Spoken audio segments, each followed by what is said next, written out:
बिस्मिल्लाहिर्रहमानिर्रहीम। अस्सलाम वालेकुम। आप देख रहे हैं चौथा सुतून। मैं हूं जवाद फैज़ी।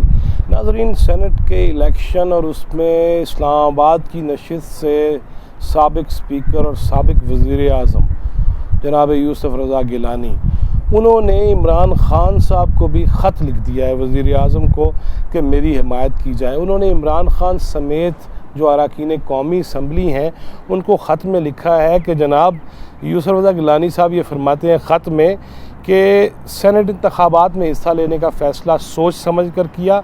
1985 से पार्लिमान का हिस्सा हूँ। 4 दहाइयों का सियासी सफ़र सबके सामने है।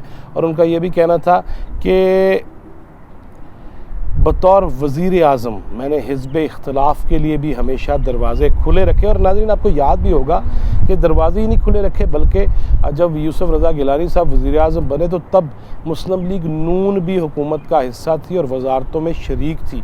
और इस पर बहुत सारे उस वक्त भी शज़रे लिखे गए, तज़िये किए गए कि ये क्या है। लेकिन चूँकि चार्टर ऑफ डेमोक्रेसी के बाद ये हुकूमत बन रही थी परवेज़ मुशर्रफ के, उसकी हुकूमत पहली ख़त्म होने के बाद, और फिर गिलानी साहब ने ही आके फिर जब और जरदारी साहब ने सदर मुशर्रफ की जगह इख्तियार की और वो सदर मुमलिकत बने, तो वो भी इस्लामाबाद पहुंच चुके हुए हैं। और वो जो सियासी गुरु के तौर पे इस वक्त समझे जा रहे हैं, वो न सिर्फ अपना वोट का हक़ इस्तेमाल करेंगे, बल्कि वो 2 दिन बड़े तबीयत की नासाजी के बावजूद वो राब्ते भी कर रहे हैं, अहकामात भी दे रहे हैं, प्लानिंग भी सिखा रहे हैं, गुर भी सिखा रहे हैं।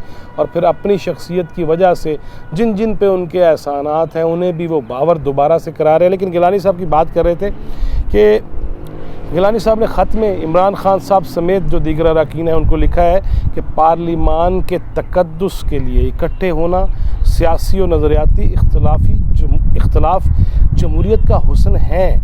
इलेक्शन अपनी अना की तस्कीन या किसी हुकूमत के ख़िलाफ़ नहीं लड़ रहा। उनका कहना था कि 3 मार्च को मेरी ज़िंदगी और किरदार को मद्देनज़र रख कर फ़ैसला किया जाए। और वो उम्मीद रखते हैं कि अरकान कौमी असम्बली और वज़ीर आज़म इमरान ख़ान भी इस चीज़ का पास रखेंगे कि जनाब गिलानी। उधर मैं देखता हूँ कि कल के बच्चे जो हैं, जैसे शहबाज गिल हैं, वो मुल्तान में बैठ के ये गुफ्तगू कर रहे थे कि जनाब गिलानी साहब तो मुल्तान ने बड़े बड़े अच्छे जहाँ तोहफ़े दिए हैं, वहाँ दुख भी दिए हैं, और उसमें गिलानी साहब जैसी शख्सियत भी दी है। और फिर तुर्की की मलका और कुवैत की मलका और उसकी मलका का हार और उसकी जीत और ये और वो और फलां और ढींग, ये बड़ी कुछ बातें की गई। लेकिन मैं नहीं समझता कि इस लेवल पे बंदे जब हों और उनके बारे में इस लेवल के लोग रायज़नी करें और तबसरे करें और अपनी तो रिकॉर्ड को मेंटेन करने के लिए वज़ीर आज़म के सामने जो मर्ज़ी कहें, लेकिन कम से कम हमें ये ज़रूर देखना चाहिए कि क्या ऐसे लोग जो कद के बोने हों और सियासत से जिनका कोई ताल्लुक़ ना हो, वो ऐसी शख्सियात, इल्ज़ाम अपनी जगह, अदालतों के मामलात हैं, अदालतों से हर चीज़ हो रही है।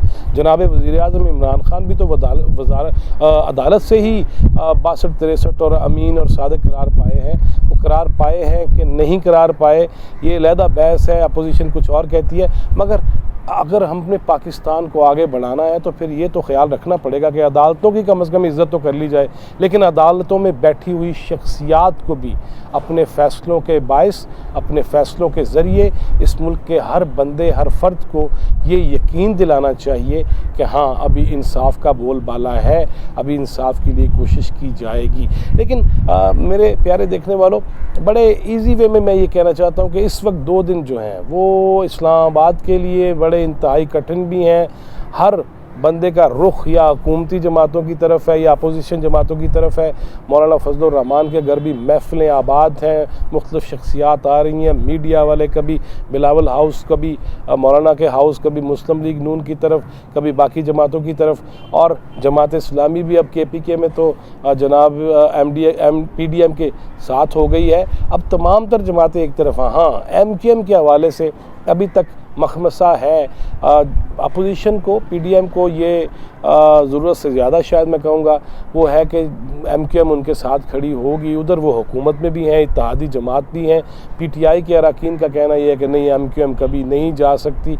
इस्टेब्लिशमेंट के न्यूट्रल रहने की बातें फिर से इस वक्त इस्लामाबाद में हो रही हैं। और जो जो गोडे गिट्टों में बैठ सकता है, जो झुक सकता है, वो कोशिश कर रहा है कि आप न्यूट्रल रहें, बल्कि न्यूट्रल ही ना रहे। दोनों तरफ से ये भी ख्वाहिश है कि न्यूट्रल रहने के साथ साथ थोड़ा जा हादसात भी मार दो, लेकिन अभी तक कोई ऐसी चीज़ सामने नहीं आई जिस पे इस इल्ज़ाम में कोई तक़वियत हो कि इस्टेब्लिशमेंट की जानिब से किसी एक धड़े के साथ जो है वो मोहब्बत और प्यार का सबूत दिया जा रहा है। इसमें कोई शक नहीं है कि हुकूमत जो भी हो, जिस भी जमात की हो, उनके राब्ते इस्टेब्लिशमेंट से हमेशा ऑन रिकॉर्ड भी होते हैं और मुलाकात भी होती है, आइनी कानूनी तकाज़े भी हैं। और हम तो तस्वीरें भी देखते हैं जब चीफ ऑफ आर्मी स्टाफ और ISI के सरबराह जनाब इमरान खान के साथ बैठे होते हैं दूर किसी लॉन में, जैसे मैं बैठा हूँ धूप से बच के लॉन में, तो वो बैठे होते हैं, गप्पे भी हो रही होती हैं।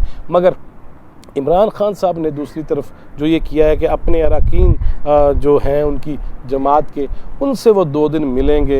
ये हमने मंज़र देखा था जब धरना था PTI का और जनाब तारुल कादरी साहब का, तो तब भी नवाज शरीफ साहब भी पार्लियामेंट में बहुत ज़्यादा बैठने लग गए थे। अब इमरान खान साहब बैठ रहे हैं, लेकिन जनाब गिलानी के ख़त के बाद इमरान खान हंसे तो होंगे कि है कि हो रहा है, लेकिन ये है कि ये 2 दिन अगर इस्लामाबाद से सेनेट के इलेक्शन में जनाब गिलानी जीत जाते हैं तो फिर मुस्तकबिल में बहुत सारी चीज़ें ऐसी भी हैं जो इस्लामाबाद के हल्के हैं वो यही कह रहे हैं कि फिर तो तहरीक अदम एतमाद की जानिब बढ़ा जाएगा। लेकिन ये तासुर गलत है कि अगर गिलानी साहब जीत गए तो तहरीक अदम एतमाद भी कामयाब हो जाएगी।